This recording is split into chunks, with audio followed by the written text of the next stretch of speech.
Welcome back नाज़रीन। अच्छा मेरी सर, फॉरेन पॉलिसी किसी भी मुल्क की ट्रेड के लिए और डिफेंस के लिए बैकबोन की हैसियत रखती है, क्योंकि आपने अपने दोस्त बनाने होते हैं for the sake of country, जिसमें आप ट्रेड करते हैं और अपने डिफेंस को स्ट्रॉन्ग करते हैं। फॉरेन मिनिस्टर हमारा है नहीं, पीएम साहब कैपेबल हैं या नहीं है, उनकी क्रेडिबिलिटी एक अलग इशू बनी हुई है। तो एक साइड पे जो मोदी साहब हैं उसको आप एक्सप्लेन करेंगे कि जो पीएम है वो उसकी पास हिस्ट्री क्या है, वो आप ज्यादा बेहतर तरीके से बता सकते हैं। और उसके साथ अमेरिका की सपोर्ट के साथ वो सारी मूवमेंट्स प्लान कर रहा है। हमारे साथ फॉरेन मिनिस्टर कोई नहीं है, पीएम साहब हैं और हमारे साथ चाइना खड़ा हुआ है। तो इस डिफरेंस में मूवमेंट्स राइट डायरेक्शन पे हैं या डायरेक्शन ये भी हमारी नहीं है? पहले तो मोदी का थोड़ा सा बता देंगे कि जी वो जो हमें जो टेररिस्ट स्टेट डिक्लेयर करवाने के चक्कर में है, उसका अपना बैकग्राउंड, उसकी अपनी हिस्ट्री क्या है? देखिए, Modi is a very aggressive prime minister. On the other hand जो हमारा प्राइम मिनिस्टर है, ही इज वेरी डिफेंसिव। अगर मोदी का बैकग्राउंड हम देखें, मोदी ने जब गुजरात में मुसलमानों का कत्लेआम किया था तो मोदी को अमेरिका ने और बरतानिया ने दहशतगर्द डिक्लेयर कर दिया था और उनको वीजा उसके लिए बैन कर दिए थे, एंट्री बैन हो गई थी। अब मोदी का ये बैकग्राउंड है। अगर इस तरह का मोदी का बैकग्राउंड है, फिर मोदी ने अपने साथ जो सिक्योरिटी एडवाइजर अजीत डोवल लगाया हुआ है, जो फिलॉसफी अजीत डोवल ने दी है, वो फिलॉसफी ये है कि कांटे को कांटे से निकालो। वो कह रहे हैं कि टेररिज्म को we will kill terrorism with terrorism, and they are declaring it in the world कि we will kill terrorism with terrorism.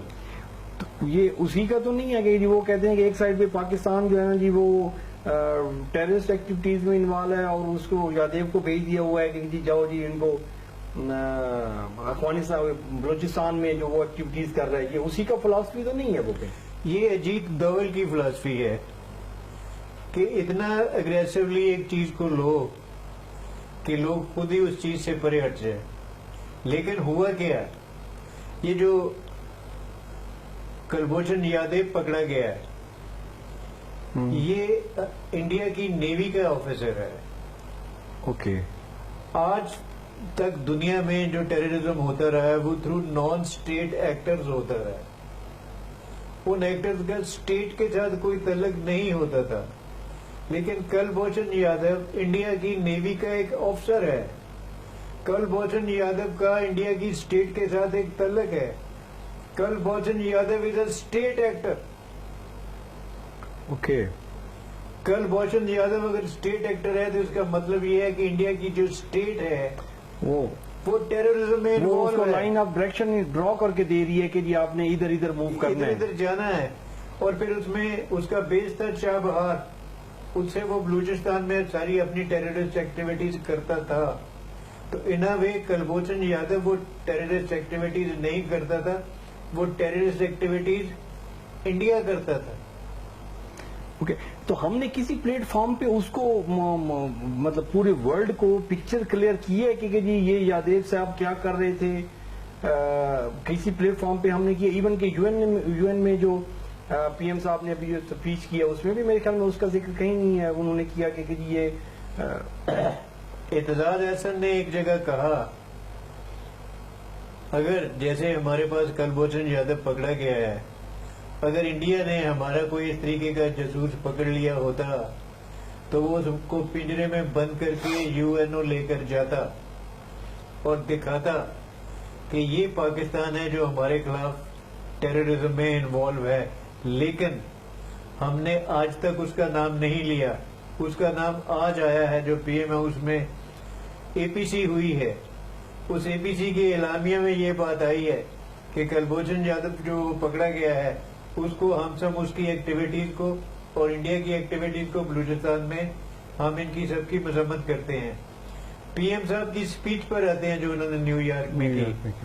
उस स्पीच में पीएम साहब ने सिर्फ कश्मीर का जिक्र किया।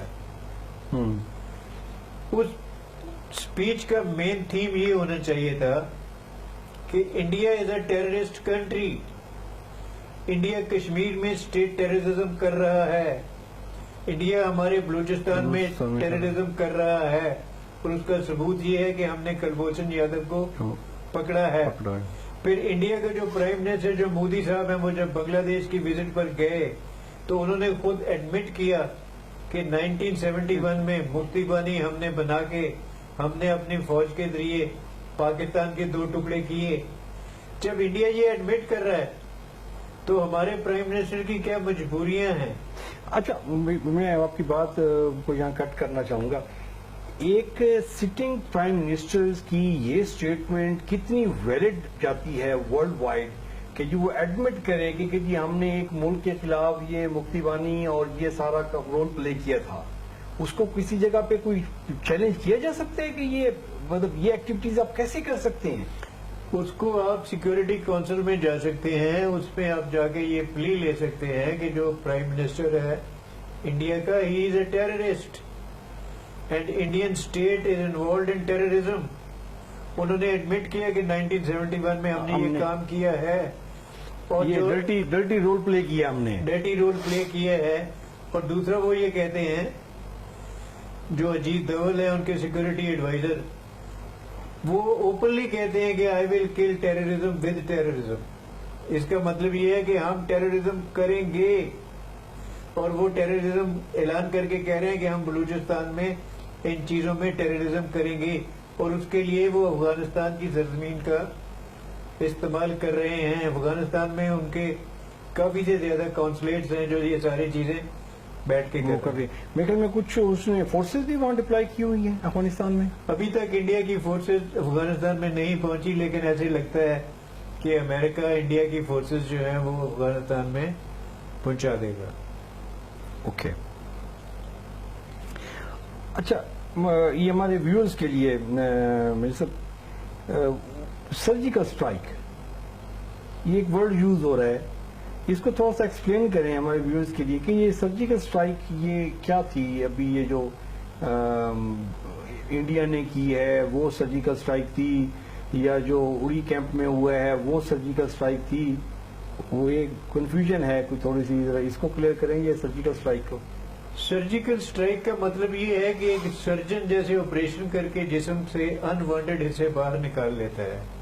ओके। इसी तरीके से आप दुश्मन के मुल्क में अंदर जाके घुस के कई मीलों अंदर जाके एक ऑपरेशन करके वापस आ जाना, इसको कहते हैं सर्जिकल स्ट्राइक। ओके।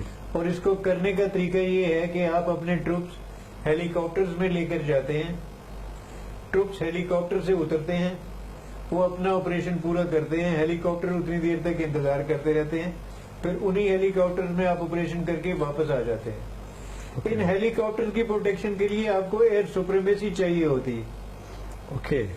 सबसे बड़ी क्लासिकल एग्जांपल जो बनती है सर्जिकल स्ट्राइक की, वो बगराम एयर बेस से अमेरिका ने एबटाबाद में ओसामा बिन लादेन को पकड़ने के लिए जो ऑपरेशन किया था, that was a typical surgical strike. उसमें F-16 जो है वो बगराम एयर बेस पे तैयार खड़े थे कि अगर कोई रिएक्शन होगा तो F-16 हेलीकॉप्टर्स की मदद के लिए आ जाएंगे।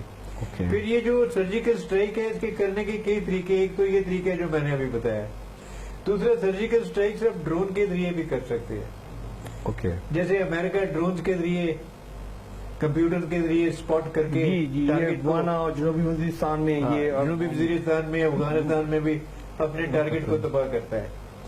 इसका तीसरा तरीका ये होता है कि एयरफोर्स के जरिए भी आप टारगेट को डायरेक्टली हिट कर लेते हैं, लेकिन उसमें आपके पर्सनल इन्वॉल्व नहीं हो रहे, उसमें पर्सनल इन्वॉल्व नहीं होते। हेलीकॉप्टर में पर्सनल इन्वॉल्व होते हैं, वो कमांडो स्पेशल होते हैं, ट्रेंड होते हैं, वो होते हैं। लेकिन जो टिपिकल एग्जांपल है वो सर्जिकल स्ट्राइक की, उसमें ये है कि हेलीकॉप्टर में कमांडोज या सील्स वो जाएं, वो ऑपरेशन करें और उन्हीं हेलीकॉप्टर्स में वो वापस आ जाएं। अभी आते हैं कि क्या इंडिया ने कोई सर्जिकल स्ट्राइक की है या नहीं की। इंडिया ने सिर्फ लाइन ऑफ कंट्रोल की वायलेशन की है।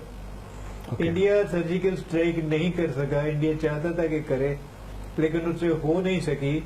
पाकिस्तान की 2 पोस्टों के ऊपर हमला हुआ था जो इंडियन ट्रुप्स ने किया, जिसमें से 2 सोल्जर्स जो थे वो शहीद हुए, पाकिस्तानी 9 जख्मी हुए जी। और इंडिया का एक सोल्जर पकड़ा गया। ओके, उनके मेरे ख्याल में कैजुअलिटीज भी हुई हैं उनकी 6 कैजुअलिटीज हुई हैं जो नो मैन लैंड में पड़ी हुई हैं, वो इंडिया ने उठाई नहीं। है। तो वो जो पकड़ा गया उसका नाम है बाबू चौहान बाबू। ओके। उसको जो टास्क दिया गया था वो यही दिया गया था कि आपने इस चौकी को तबाह करना है। उसकी इंटेरोगेशन हो रही है, वो देखें उसमें से क्या निकलता है, क्या सामने आता है। ओके, मैं यहाँ पे अभी मुझे सब टाइम हुआ शॉर्ट ब्रेक का। नाज़रीन, stay with us for quick short break.